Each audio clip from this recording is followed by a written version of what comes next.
Good morning guys. Ito yung laban namin ni Joy Tokuran.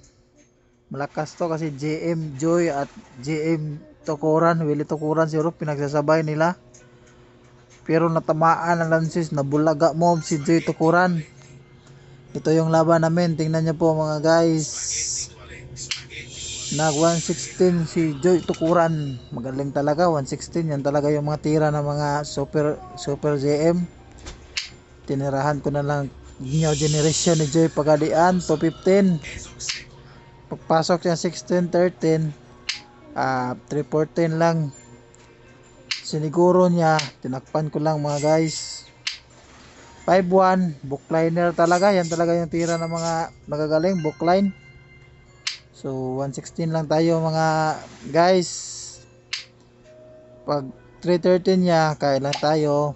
Tapos kain siya dalawa, kain din tayo. Tumira ng 11-7, magaling talaga.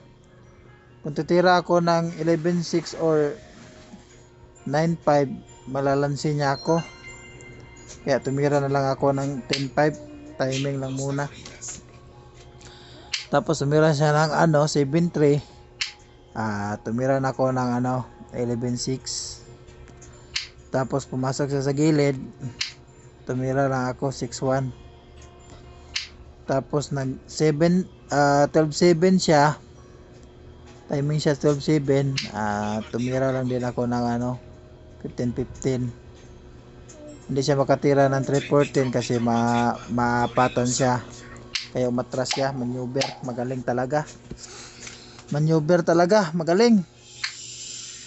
Tumira lang ako ng guys 115. Tapos tumira siya ng 11-7. Kinargahan ko guys, tinirahan ko ng may karga. Kinargahan ko, maraming karga yan, tira na yan. Tapos kumagat siya, dito siya nabulaga. Kumagat siya sa pain kung paganyan lang. Sinayang niya, akala siguro niya walang nansi tayo doon.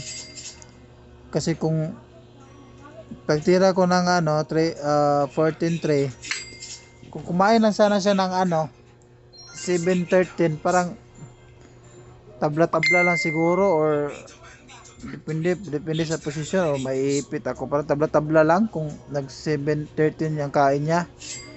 Kumain siya ng 8-14, natakawan. Natamaan si Joy Tokura ng malupit na lansis. Pinakain ko lang dito 5-1. Pagkain ko atras, naapatan siya. Kaya nabulaga si Joy Tokuran sa tira na yon.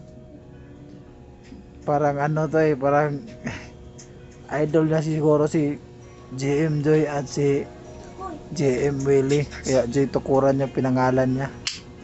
Ganyan hanggang ganyan yung tira namin. Pagdama ko guys, nag-resign na siya dyan. Resign na siya. Yan lang mga guys. Salamat o good morning. Keep safe everyone.